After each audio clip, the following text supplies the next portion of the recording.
Welcome to Mind Set in Stone podcasts, where we dive deep into the most compelling books on the shelf. Join hosts Dave and Poppy as they uncover the stories, themes, and ideas that shape our understanding and inspire curiosity. Get ready to explore the big ideas that leave a lasting impact. Let's get started. Have you ever heard something so out there, so extraordinary, that it just makes you question, like, everything you thought you knew about reality? Oh yeah, definitely. I mean, think about like someone being in two places at once, or someone like living without eating, things like that. Like, whoa, hold on, is that even possible? And those are exactly the kinds of stories and deep spiritual wisdom we're going to be diving into today, right? From Paramahansa Yogananda's Autobiography of a Yogi. Got it. This book is like a trip. It's Yogananda's personal story, but it's packed with all these crazy encounters with saints and scientists and just wild events that really make you rethink what's real, what's possible. Yeah, and that's exactly what we're here to do together, right? Sort through all of that and pull out the most impactful parts, the stuff that's really going to give you those aha moments about, spirituality and the power of your own consciousness and just like the nature of existence itself. Absolutely. We're your guides for this deep dive, so no worries about getting lost in, a bunch of academic jargon or anything like that. We're going to keep it real. Keep it accessible, keep it interesting, just like a good conversation with some friends. Exactly, a mind-expanding conversation. So let's jump right in. The book starts with Yogananda's early life, and right away you can see he had like a super spiritual upbringing. That for sure. I mean, his parents were disciples of Lahiri Mahasaya, right? He was like a major figure in the Kriya Yoga tradition. Right, Kriya Yoga focusing on like controlling your life energy to grow spiritually. Right, exactly. And his parents, they were seriously dedicated to their spiritual practices. Yeah, it sounds like it. I mean, they even limited how often they were intimate just to have kids. Yeah, his mother told his sister that they only did it once a year and just to conceive, That's commitment right there. It's pretty mind-blowing when you think about it. Like, that's how deeply spirituality was woven into their lives.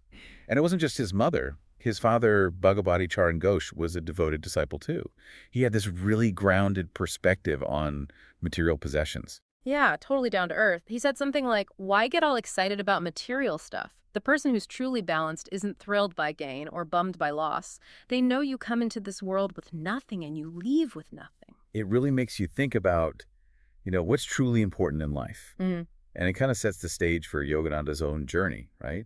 He wasn't chasing money or fame. He was all about spiritual growth. Absolutely. Okay. I mean, that early exposure to his father's wisdom, it definitely shaped his whole path. It's a good reminder for all of us to think about what we truly value in life, where we find real fulfillment. Definitely. Now, the book also talks about Yogananda's experience with loss. When his mother passed away, it obviously had a huge impact on him. He even says his heart wept for the lost mothers, human and divine. It's so powerful, right? It's like his grief went beyond just losing his mom.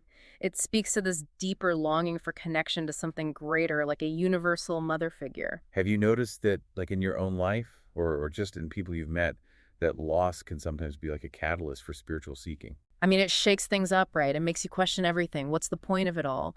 Where do we go after this life? It can really push people to search for meaning and comfort beyond the physical world. And for Yogananda, that yearning for the divine seemed to manifest really early on. He even tried to run away to the Himalayas as a kid. Can you imagine? I mean, the Himalayas are like the ultimate spiritual sanctuary in Indian tradition, right? That's some serious dedication even as a kid. He was drawn to that kind of deep spiritual retreat. Yeah, it's wild. Yeah. And even though his brothers stopped him, it really shows how intense his desire was to connect with the divine, even from a young age. Definitely. That whole episode is so symbolic. It foreshadows his whole life devoted to spiritual practice and sharing those teachings with others. Okay, so far we've talked about Yogananda's upbringing, but the book isn't just about him. It's full of these amazing stories about the people he met, these incredible individuals with extraordinary abilities. Oh, yeah, for sure. It's like a who's who of spiritual masters and mystics. And each encounter offers these unique insights into the nature of reality and human potential. So let's dive into some of those encounters, starting with Swami Pranabananda, also known as the Saint with Two Bodies. Okay, now that's a name that grabs your attention, right? For sure. What's the story there? So Swami Pranabananda was a super advanced disciple of Lahiri Mahasaya, and the whole two bodies thing refers to bilocation. Bilocation, like being in two places at once. Exactly. It's a yogic power that some masters are said to possess. And the book even links Pranabananda's spiritual achievements to the way we experience spirit in deep meditation. How so? Well, it talks about how that experience often starts as a sensation in the spine and then moves up to the brain, which aligns with yogic teachings about energy channels and awakening higher consciousness. It's like these extraordinary abilities, they're rooted in a deep mastery of your own inner energy. Wow, okay, so not just some random superpower, but like a result of intense spiritual work. Right, exactly. Pretty amazing. All right, so next up we have the perfume saint, a saint who can make perfume appear out of thin air. What's that all about? Okay, so this one really makes you think about what we consider real, right? Because it challenges our normal understanding of how the senses work and even the nature of reality itself. So, like, are we limited by our senses? Is there more to reality than we can perceive? Exactly. And, there's this concept in Vedic philosophy called Maya, which basically means illusion. Like, the world isn't really as solid and separate as it seems. Right. It's like a veil over the ultimate reality of oneness. And maybe these kinds of seemingly impossible feats are just a way of manipulating that perceived reality through the power of consciousness. Whoa, okay, that's pretty mind-bending. Makes you wonder what else is possible, right? Totally. It opens up a whole world of possibilities beyond what we currently understand. All right, so moving on, we have the Tiger Swami, who lived out in the jungle and had some pretty strong opinions about the connection between the mind and body. Right. He was all about the power of the mind. He said mind is the wielder of muscles. Meaning our thoughts and beliefs can actually affect our physical abilities. Exactly. He believes that the mind literally creates and sustains the body. So our mental state, our thoughts, our habits, they all have a huge impact on our health and even our physical limitations. So like if you believe you're weak or limited, your body might actually become weaker. That's the idea. Yeah. He talked about this vicious circle where a body that's bound by bad habits can then limit the mind even further. So that's all about breaking free from that through mental discipline. It's basically mind over matter. Exactly. It's a really empowering idea. Definitely. And it's a good reminder to pay attention to our thoughts and beliefs because they might be shaping our reality more than we realize. Absolutely. Okay, so next we have the levitating saint, Nagendra Nath Paduri levitation. That's like the ultimate defiance of gravity, right? What did Yogananda actually see? Yeah, so Yogananda actually witnessed this saint levitating during meditation, which, again, points to the existence of phenomena that we can't explain with our current scientific understanding. But it sounds like the saint wasn't all about showing off these powers, right? Not at all. In fact, he warned against getting too caught up in the techniques or the extraordinary abilities.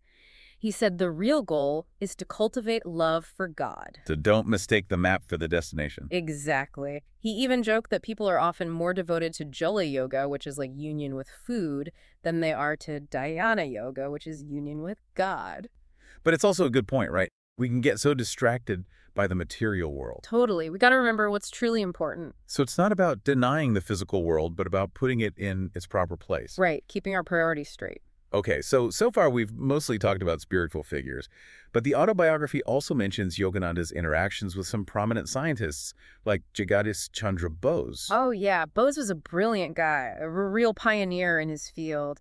He was a physicist, biologist, a botanist, a polymath, really. What were some of his most notable achievements? Well, he was really good at seeing patterns and connections, even in things that seemed contradictory. And he did this through deep concentration. So like thinking outside the box. Exactly. And one of his most groundbreaking discoveries was that metals and plants actually respond to stimuli.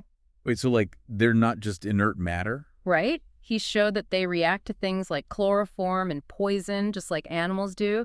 It was pretty revolutionary for his time. That's wild. It's like he was proving that everything is interconnected even on a subtle level. Exactly. And he even invented this really sensitive instrument called the resonant cardiograph, which could measure tiny pulsations in plants, animals, and humans. And he used it to predict that one day we'd be able to do vivisection on plants instead of animals. Yeah, he was a visionary and a compassionate one at that. He saw the potential for his research to reduce suffering. Pretty amazing.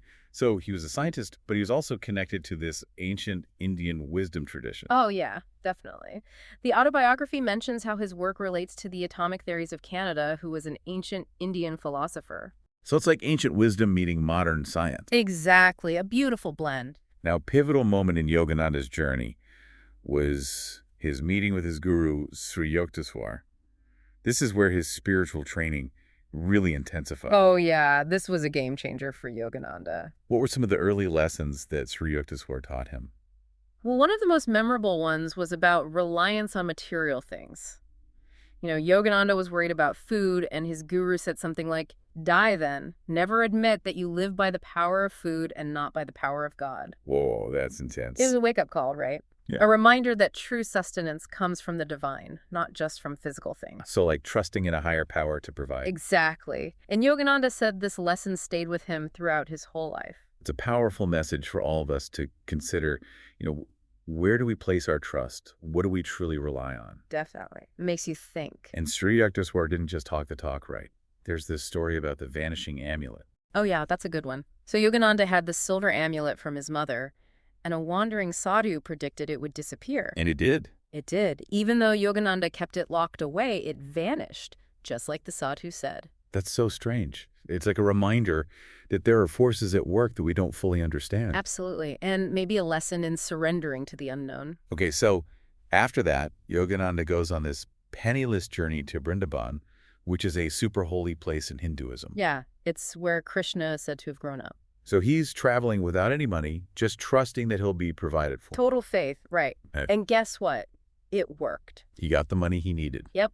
Through a series of unexpected events, it all came together. Wow, that's amazing. It's like the universe was testing his faith and he passed with flying colors. And it's not just about him, right? His brother Ananta witnessed all of this, and it totally shifted his perspective on wealth and abundance. He realized that the law of supply and demand, it operates on a much deeper level than just the material world. So like the universe provides if you're aligned with your purpose and you trust in the process. Exactly. Okay, so once Yogananda finally arrives at his guru's hermitage, it's clear that Sri Yukteswar is a no-nonsense kind of teacher. Oh yeah, he was all about discipline. No cutting corners. So what can we learn from that approach? Well, he believed that being alive on this earth comes with a responsibility to be of service and to constantly strive for growth. He didn't tolerate any kind of irresponsibility. So like no excuses, just show up and do the work. Exactly. And he didn't let personal feelings get in the way either. He even said that love couldn't bribe him when it came to his disciples' spiritual progress. Wow, that's dedication. Yeah. So he was really committed to helping his students overcome their limitations. Absolutely. He pushed them to be their best selves. And there's this funny story about the cauliflower robbery that illustrates this point. Oh yeah, so Yogananda was left in charge of the hermitage, and he was a little too lenient with a new resident named Kumar. And Kumar took advantage of that. He did. He ended up stealing Yogananda's precious cauliflowers from the garden. Uh-huh. Oh, no. What does Sri Yukteswar say? He reminded Yogananda that divine contemplation must not be an excuse for material carelessness. So, like, don't use spirituality as a way to avoid your responsibilities. Exactly. Yeah. It's about integrating spiritual awareness into every aspect of life. Right. Not escaping from the world, but bringing that higher consciousness into it. Absolutely. Now, the autobiography also talks about intuition. It's not just a hunch. It's described as soul guidance that comes naturally when your mind is calm and receptive. So it's like accessing a deeper level of knowing. Exactly. And the book compares the mind to a radio that can send and receive subtle vibrations. So the clearer your mind is, the better you can tune into those intuitive signals. Exactly. It's all about cultivating inner peace and strengthening your willpower so you can access that inner wisdom. Now, the book also delves into astrology and karma, which can be pretty complex topics. How are they explained in this context?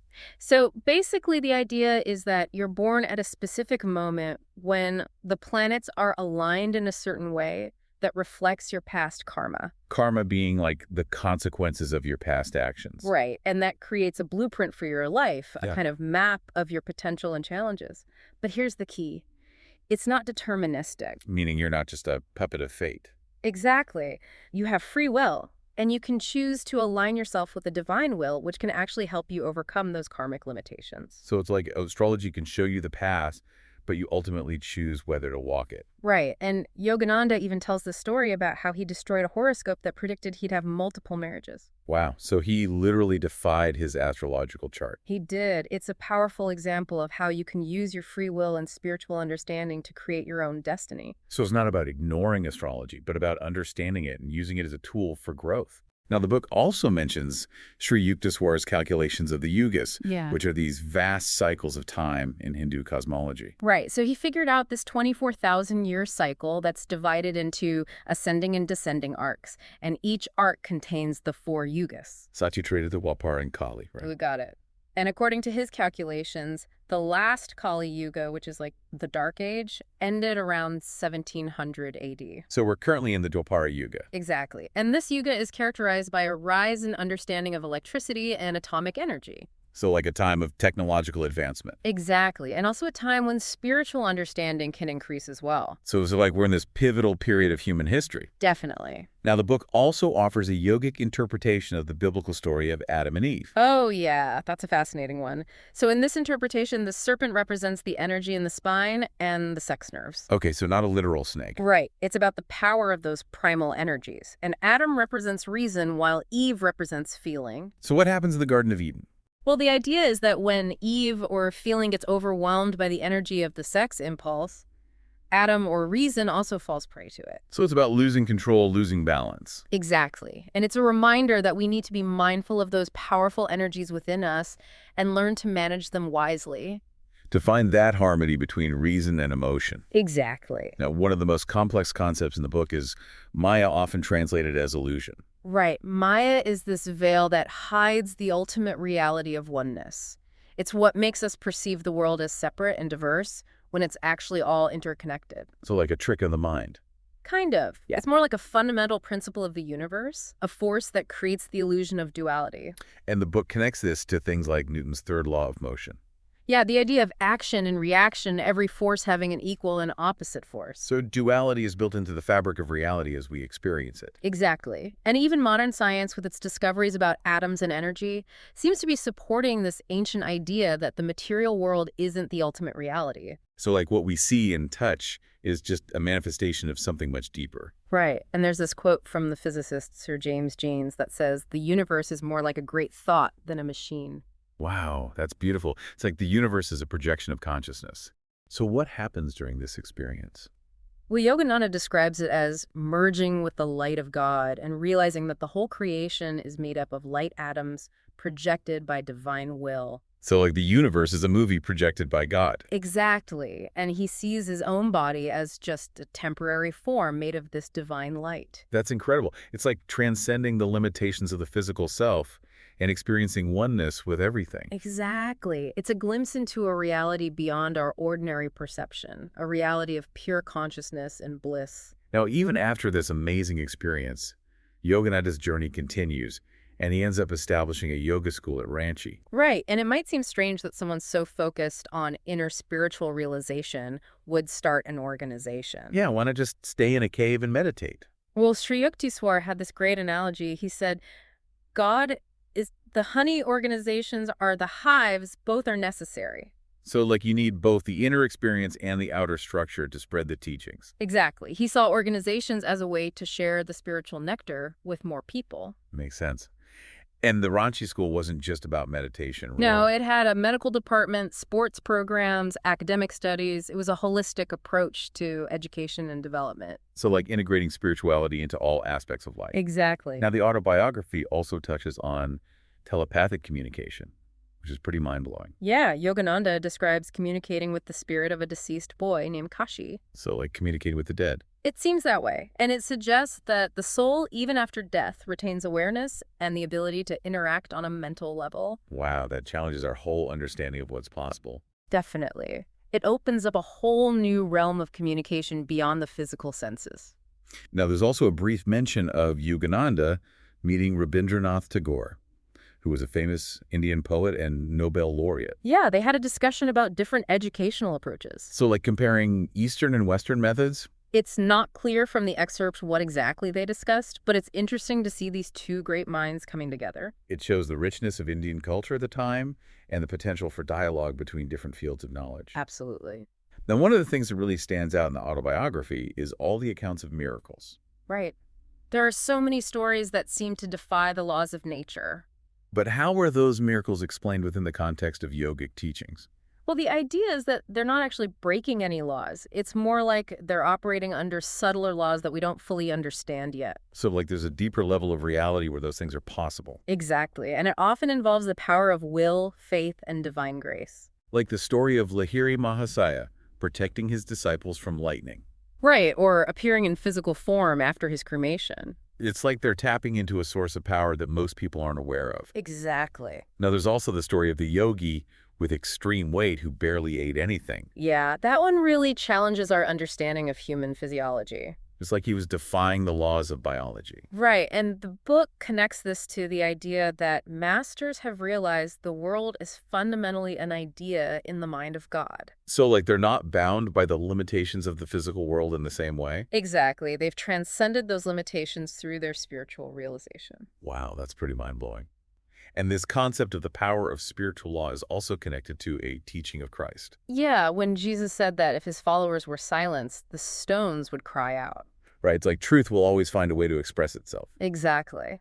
And it highlights the idea that there's an underlying order to the universe, a divine justice that prevails. So even if humans try to suppress the truth, it will eventually come out. As we get toward the end of the book, it becomes clear that inner transformation is really the key to spiritual progress. Absolutely. It's not about external achievements or rituals. It's about changing yourself from the inside out. So like overcoming your ego, your negative habits, your limiting beliefs. Exactly. And the book emphasizes the importance of spiritual practices like Kriya Yoga to help facilitate this inner transformation. And the ultimate goal of Kriya Yoga is to realize that your true self is not the body, but the soul. Right, to experience that directly and prove it for yourself. So it's about liberation from the limitations of the physical self. Exactly. Now, Yogananda's mission eventually takes him to America, which was actually prophesied by his guru. Yeah, Sri Yukteswar told him he would go to the West and share India's spiritual wisdom. And one of the most interesting encounters he had in America was with Luther Burbank, who was like a plant wizard. Yeah, he was known for creating all sorts of new varieties of plants. He was a master at working with nature. And what did Yogananda learn from him? Well, Burbank talked about the importance of experimentation and patience when it comes to cultivating growth, both in plants and in people. So, like, don't be afraid to try new things and don't give up easily. Exactly. He saw the potential in everything, even the most stubborn plants, and he believed you could bring out that potential with the right approach. So it's a message of hope and possibility. Definitely. Now, another remarkable encounter in America was with Therese Neumann, the German Catholic mystic who didn't eat. Yeah, that one's a real head-scratcher. She reportedly lived for years without food and with very little sleep. And she was still active and healthy. It seems so. And she also had this ability to take on the suffering of others through prayer. That's incredible. It really makes you question everything you thought you knew about the human body. Totally. It's like she was tapping into a source of energy that we don't fully understand. So another example of the power of faith and the potential for humans to transcend our perceived limitations. Exactly. Now, after his time in America, Yogananda returns to India and has a joyful reunion with his guru. Yeah, and he also gets to meet the Maharaja of Mysore, who is a very progressive ruler. What was the significance of that meeting? Well, it showed the potential for East and West to learn from each other. Yogananda was invited to give lectures on the benefits of blending Eastern spirituality with Western advancements. So like a cross-cultural exchange of knowledge and wisdom. Exactly. Yeah. And the Maharaja himself was very open-minded and recognized the value of spiritual teachings from different traditions. It's a reminder that there are universal truths that transcend cultural boundaries. Definitely. Now, the book also shares a lot of wisdom from Indian tradition, especially about leadership and social structure. Oh, yeah. There's the story of Alexander the Great meeting with some wise Brahmins in India. What did they teach him? Well, they emphasized the importance of inner peace and self-mastery over external conquest. They said a true leader inspires respect, not fear. So, like leading by example rather than by force. Exactly. And the book also talks about the original caste system in India. Which has a pretty controversial history. Yeah, but the original intention was to create a society based on natural aptitudes and skills, not on birth. So like a meritocracy. In a way. And it was about using your talents for the benefit of the whole community. So a very different system than what it became later on. Definitely. Now, as Yogananda's journey continues, he meets even more remarkable figures like Keshabananda, who lived in the Himalayas. Yeah, and Keshabananda had some interesting insights into the relationship between yogis and nature. He said that wild animals rarely bother those who live in those high altitudes. So like they have a kind of protection from the elements and from wild beasts. Exactly. And he even told a story about how his voice startled a tiger and made it freeze in its tracks. Wow, it's like he had this power over animals through his spiritual energy. And one of the most incredible stories in the book is about the resurrection of Sri Yukteswar. Yeah, that's a real testament to the power of the spirit. So Yogananda sees his guru again after his death in his astral body. And during this encounter, Sri Yukteswar explains a lot about the astral world and the different levels of reality. It's like he's giving Yogananda a glimpse into the afterlife. And it confirms that consciousness doesn't end with death. That's a powerful message of hope and comfort. Absolutely. Now, Yogananda also had the opportunity to meet Mahatma Gandhi, who was a major figure in the fight for Indian independence. Yeah, and Yogananda was really impressed by Gandhi's simple lifestyle and his unwavering commitment to nonviolence. It's like putting his principles into action. Exactly. And Gandhi was very successful in achieving political change through nonviolent resistance. It's a reminder that peaceful methods can be incredibly powerful. Absolutely. Now, another amazing figure Yogananda met was Ananda Moyi Ma, also known as the Blissful Mother. Yeah, she was a remarkable woman saint who seemed to live in a constant state of ecstasy. Like she was always blissed out. Exactly. And she was completely detached from her physical body and from social conventions like caste. It's like she was a living embodiment of spiritual liberation. Finally, we come to the story of Giri Bala, the yogi who does not eat. Now, this one really pushes the boundaries of what we consider possible. Yeah, she claimed to have lived for decades without eating any physical food. And she said she sustained herself on astral light. Astral light? What's that? It's like a subtle energy that permeates the universe.